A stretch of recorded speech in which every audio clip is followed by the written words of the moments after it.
নমস্কাৰ সৰু অসমৰ দৰ্শকসকল, বাতৰি চাই ভাল পালে চেনেলটো ছাবস্ক্ৰাইব কৰিব। প্ৰথমটো খবৰ 2025 চনৰ 20 ডিচেম্বৰ তাৰিখে অসমলৈ আহিছিল প্ৰধানমন্ত্ৰী নৰেন্দ্ৰ মোদী ডাঙৰীয়া। আবেলি 3 বাজিত গুৱাহাটীত নতুন বিমানবন্দৰ মুকলি কৰিলে আৰু লোকপ্ৰিয় গোপীনাথ বৰদলৈ প্ৰতিমূৰ্তিও মুকলি কৰিলে আৰু এখন জনসভাত ভাষণ দিলে। তাৰ পাছতে ৰোড শ্ব' আৰু সন্ধিয়া ৰাজ্যিক বিজেপি কাৰ্যালয়ত দলীয় কৰ্মীৰে প্ৰধানমন্ত্ৰীগৰাকীৰ বৈঠক হৈছিল আৰু 21 ডিচেম্বৰ তাৰিখেও কেইটামান কাৰ্যসূচীত অংশগ্ৰহণ কৰিলে আৰু দুপৰীয়া ডিব্ৰুগড়লৈ ৰাওনা। নামৰূপত সাৰৰ কাৰখানাৰ প্ৰকল্প ভূমিপূজন আৰু আধাৰশিলা স্থাপন কৰিলে আৰু সন্ধিয়া দিল্লীলৈ জাহাজত উৰা মাৰিলে ভাৰতৰ প্ৰধানমন্ত্ৰী নৰেন্দ্ৰ মোদী ডাঙৰীয়াই। পিছৰটো খবৰ পুনৰ অসুস্থ জুবিন গাৰ্গৰ পত্নী গৰিমা শইকীয়া গাৰ্গ। গৰিমা নব মানসিক চিন্তাতে চাগে অসুস্থ হৈ পৰিছে। পিছৰটো খবৰ 7 ফেব্ৰুৱাৰী তাৰিখৰ পৰা আৰম্ভ হ'ব ICC T20 বিশ্বকাপ। T20 বিশ্বকাপৰ বাবে ঘোষণা হ'ল ভাৰতৰ দল। পিছৰটো খবৰ ভাৰতৰ প্ৰধানমন্ত্ৰী নৰেন্দ্ৰ মোদী ডাঙৰীয়া মন্তব্য। অসম ৰাজ্যখনক বাংলাদেশৰ সৈতে চামিল কৰি দিবলৈ বিচাৰিছিল কংগ্ৰেছে। সেই সময়ত কংগ্ৰেছত থাকি গোপীনাথ বৰদলৈয়ে দলৰ বিৰুদ্ধে থিয় দি অসমক বচাইছিল। আৰু এটা মন্তব্য, ভাৰত দেশৰ সকলো ৰাজ্যৰ ভিতৰত প্ৰথম অসম ৰাজ্যতে বিনা পইচাতে চৰকাৰী চাকৰি দিয়া হৈছে বা পাইছে। আৰু এটা মন্তব্য, কংগ্ৰেছে অসম আৰু উত্তৰ পূৰ্বাঞ্চলখনক বিকাশ হোৱাটো বিচৰা নাছিল আৰু এতিয়া বিজেপি চৰকাৰে অসম আৰু উত্তৰ পূৰ্বাঞ্চলখনক উন্নয়ন দিশে লৈ গৈ আছে। পিছৰটো খবৰ জুবিন গাৰ্গৰ ডাঙৰ বাতৰি। মেনেজাৰ সিদ্ধাৰ্থ শৰ্মা ঘৰৰ আলমাৰীত ওলাইছে জুবিন গাৰ্গ আৰু গৰিমা গাৰ্গৰ বিবাহৰ প্ৰমাণপত্ৰ আৰু জুবিন গাৰ্গৰ মাটিৰ কাগজ-পত্ৰও সিদ্ধাৰ্থ শৰ্মা ঘৰত পাইছে আৰু জুবিন গাৰ্গৰ গাড়ীৰ চাবি RC শেখৰজ্যোতি গোস্বামী ঘৰৰ পৰা জব্দ কৰিছে আৰু জুবিন গাৰ্গৰ লেঞ্চ ৰভাৰ চাবি ওলাল সিদ্ধাৰ্থ শৰ্মা ঘৰত। জুবিন গাৰ্গৰ অকাল মৃত্যু সন্দৰ্ভত SITয়ে তদন্ত কৰাত পোহৰলৈ আহিছে বহুত তথ্য। পিছৰটো খবৰ অসমৰ মুখ্যমন্ত্ৰী হিমন্ত বিশ্ব শৰ্মা মন্তব্য। লোকপ্ৰিয় গোপীনাথ বৰদলৈ অসমৰ প্ৰথম মুখ্যমন্ত্ৰী তথা কংগ্ৰেছৰ প্ৰথম মুখ্যমন্ত্ৰী হোৱাৰ পিছতো কংগ্ৰেছে কোনো দিনে সন্মান জনোৱা নাছিল।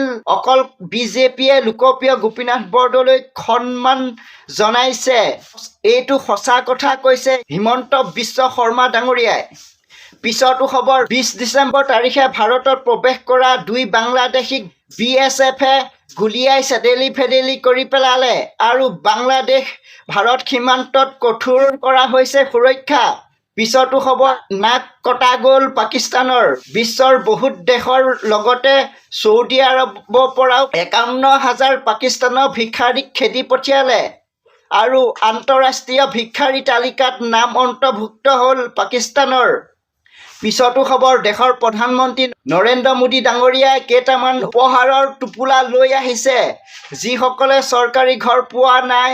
ভাল খবৰ, নতুনকৈ 30 লাখ পৰিয়ালে লাভ কৰিব প্ৰধানমন্ত্ৰী আৱাস যোজনা ঘৰ।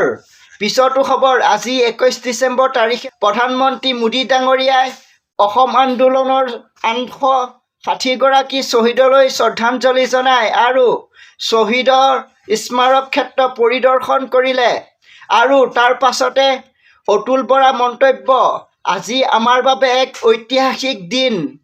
পিছৰটো খবৰ মন্ত্ৰী প্ৰশান্ত ফুকনৰ মন্তব্য। 2006 চনতে কংগ্ৰেছ চৰকাৰৰ দিনত ৰামবিলাস পাছোৱানে আধাৰশিলা স্থাপন কৰাৰ পিছতো নামৰূপৰ সাৰৰ কাৰখানা নিৰ্মাণ নহ'ল। বিজেপি চৰকাৰে সাৰৰ নগৰী হিচাপে নামৰূপৰ নাম নুমাই নাযাবলৈ 10,000 কোটি টকা ব্যয়ৰ সাপেক্ষেৰে নামৰূপ সাৰৰ কাৰখানা চতুৰ্থ গোটটো নিৰ্মাণ কৰিবলৈ ওলাইছে। প্ৰধানমন্ত্ৰী নৰেন্দ্ৰ মোদীয়ে আজি আধাৰশিলা কৰিলে আৰু 3 বছৰৰ পাছত প্ৰধানমন্ত্ৰী মোদী ডাঙৰীয়া হাতেৰে উদ্বোধন কৰা সাৰৰ প্ৰকল্পটো। পিছৰটো খবৰ নগাঁও কামপুৰত শনিবাৰে পুৱতি নিশা ৰেলৰ খুন্দাত 7টা হাতীৰ মৃত্যু হৈছিল আৰু এটা হাতী পোৱালি আহত হৈছিল। পোৱালিটো চিকিৎসা চলি থকা অৱস্থাত আজি হাতী পোৱালিটো মৃত্যু হ'ল। পিছতো খবৰ ৰাষ্ট্ৰ হিন্দু ফ্ৰণ্টৰ বলেন বৈশ্যৰ মন্তব্য অসম ৰাজ্যখনৰ ৩০ লাখ মুছলমান বাংলাদেশ আৰু পাকিস্তানৰ পক্ষত। বলেন বৈশ্যৰে সঁচা কথা কৈছে।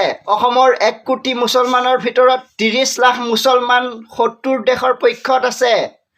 পিছতো খবৰ ভাৰতীয় বায়ুসেনা বিমানেৰে ডিব্ৰুগড়লৈ গৈছিল প্ৰধানমন্ত্ৰী মোদী আৰু মোহনবাৰী বিমানবন্দৰৰ পৰা হেলিকপ্টাৰে নামৰূপলৈ গৈছিল। আজিলৈ বাতৰি ইমানেই আছিল। জয় আই অসম, জয় জুবিন দা।